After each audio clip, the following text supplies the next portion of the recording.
Hi, welcome to the Fireside Chat. My name is Anuj Singhal. I'm the founder and editor-in-chief of Health Technology, a community under CXO TV, a web channel from Tech Plus Media Group.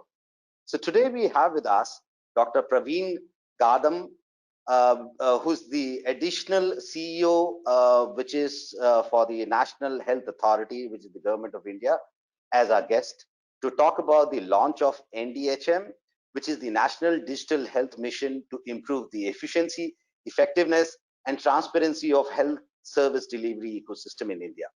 So let me give you a brief introduction on Dr. Praveen. So Dr. Praveen has done an MBBS. He is an additional CEO of National Health Authority of India in the rank of Joint Secretary to the Government of India. He's an IS officer of 2002 batch, Maharashtra cadre. As the second in command at NHA, he assists the CEO in his functioning. Welcome, Dr. Praveen Gadam. Thank you, Mr. Anuj. And many thanks for having me here. Many thanks to Health Technologies of Tech Plus Media Group. Thank you, Dr. Praveen. So on the occasion of Independence Day, we saw our Honorable Prime Minister Shri Narendra Bhai Modi made a historic announcement on NDHM, where NDHM is expected to bring revolution in the healthcare sector. Every Indian citizen will get a health ID, which will be a repository of all health related information. So out here, I think technology will going to play a very critical role in minimizing the challenges citizens face while seeking the healthcare. So with this, Dr. Praveen, I expect you to just elaborate a little bit and talk in detail about NDHM in terms of your mission, your vision, and how you plan to roll this out, and how it will going to make a change in the current healthcare delivery ecosystem in India. What? See, NDHM comes from the National Digital Health Blueprint, which was released last year by the Government of India, and in which a lot of brainstorming and opinions of experts in the field has gone. So it is basically creating a new digital platform which will enable much more efficient delivery of healthcare across all healthcare facilities with the help of all healthcare professionals in India. Basically, it shall consist of three fundamental modules, three fundamental registries. One which you mentioned is Health ID, which will be unique and will be every individual shall be entitled to get one such Health ID, and he can get it very easily in less than 1 minute by logging into our website. Then there are other two fundamental modules, one pertaining to doctors and other pertaining to facilities, that is hospitals, clinics, laboratories and all that, and everything will be linked together. So this is a digital platform in which all the health related information gets populated, and it can be used subject to certain regulations with while due precautions of security and privacy are also taken care. And most important thing, joining this is a voluntary and it's not a mandatory kind of process. So in the absence of the data protection law, how your existing data management policies and standard will help to guard patient information and their privacy, and what are the measures you are taking for data security? Till any law is passed by the Parliament, judgments of Supreme Court have effect of law. So we already have catalogue judgments, the most famous being Puttaswamy judgment, which has laid out principles of security and privacy, particularly in the digital world. Second point, there is no law which has been passed by the Parliament. There is a Personal Data Protection Bill 2019, which is already under consideration in the Parliament and which we expect to be passed very soon.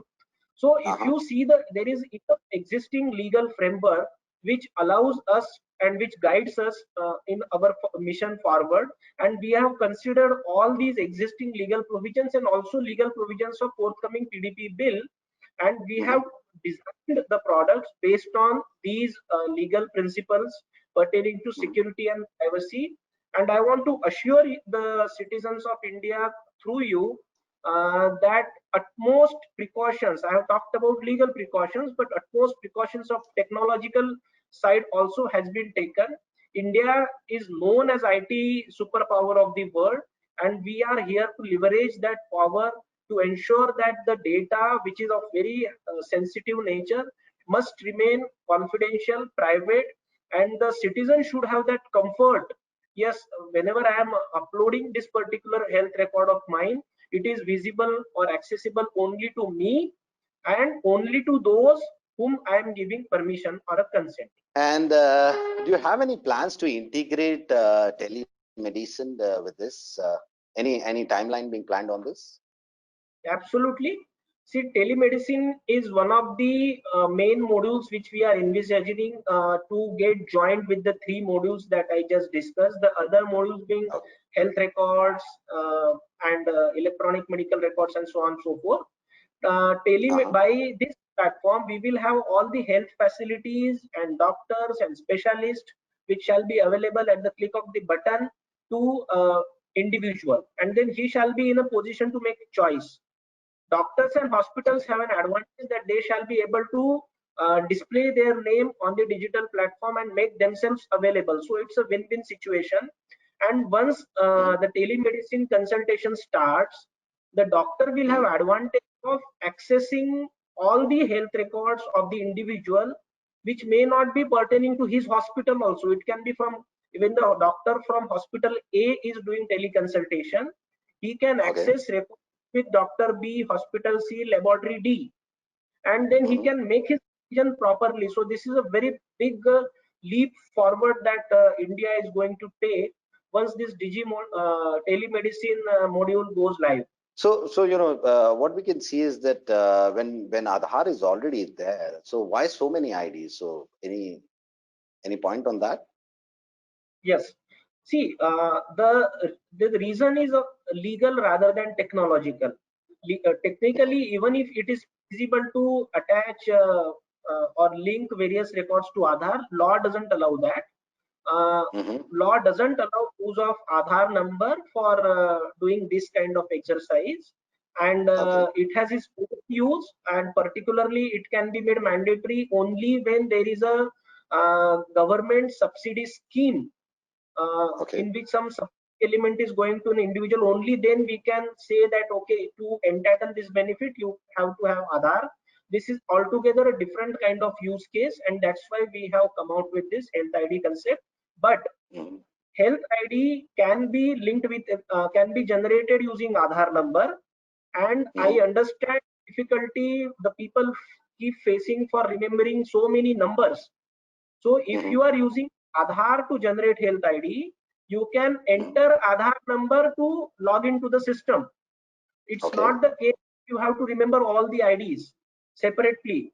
But in case you don't want to link your Aadhaar with health ID, then you will have an option of remembering health ID, or even create an alias, Mr. XYZ at NDHM, so that it becomes more easier to remember. So we are giving all the options to individuals. What are your plans when it comes to use of this data? Is it that this data will going to be used by NHM, or is it that it will be used by the other healthcare government agencies? Okay, I'll tell it in three broad areas. The most important use obviously is to the patient or individual himself and the doctor who is treating him or consulting a physician.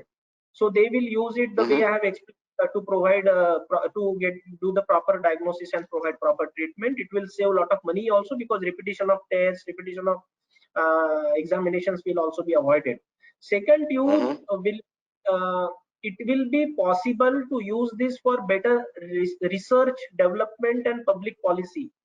So I repeat, I start with the point that individual information will not be made available to anybody, but to certain authorities. For example, a specific department of government, let us say health department of government of Delhi, will be able to see how many cases of COVID are increasing in various parts of Delhi over the period of time, so that efficient healthcare intervention can be given, and situation or the next pandemic can be avoided. So these kind of larger issues of larger public interest will be taken care of only after what is known as anonymization. So it is Okay. not the case that government will be able to see what is being happening to XYZ. It's not the case. They will be able to do that in the New Delhi district. 100 cases were there yesterday. Today the number is 120, and that is anonymized statistics which can be used. Okay. And the third and very important point, this shall be done only subject to certain rules and regulations which shall come in place with very strict protocols and by only certain authorities. It is not going to be used for any commercial reason. We do not are not going to allow this to be used by any commercial firm or company for making profit or anything to do indirectly to any business interest. So insurance company, for example, won't be in a position to use this data to develop their business model or to decide the premium. So Okay. that kind of we are not going to allow. And what kind of use we are allowing is happening even right now also. Even now the government is, for example, compiling the number of cases of COVID in various parts of India. That will only be facilitated through digital platform. It will be real time and more efficient way. So my last question, so when it comes to the implementation, we have seen that initially, this has been implemented in few of the union territories, and now I guess subsequently it will be taken to different state. So what kind of a thresholds you have, when it comes to rolling out this particular plan is concerned? Is it by 2025 you plan to, reach out to say X number or Y number? If you can elaborate a little bit on that. I see it happening much before that. See, we have rolled out on pilot basis in 6 union territories of Ladakh, Chandigarh, Dadra Nagar Haveli, Daman Diu, Puducherry, Andaman Nicobar, and Lakshadweep. And I'm happy to share that in a couple of days only we have crossed almost 12,000 health IDs, and see the advantages of this system will be so much that I see all the individuals, doctors and hospitals joining as soon as possible, and the ecosystem getting developed much before what you just said, 2025. But obviously it is not clearly possible to predict the exact numbers because there are too many variables and dependencies. But definitely not 5 years.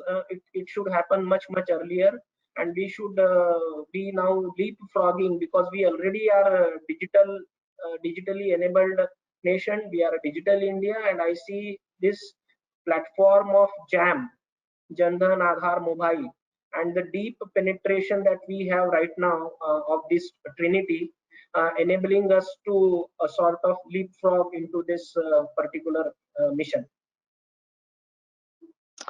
So with this, Dr. Praveen, I'll just thank you, for your valuable time. You shared your thoughts around it. That was too important for the industry. Thank you so much, for being there. For more updates from CXO TV, please like and subscribe to our channel.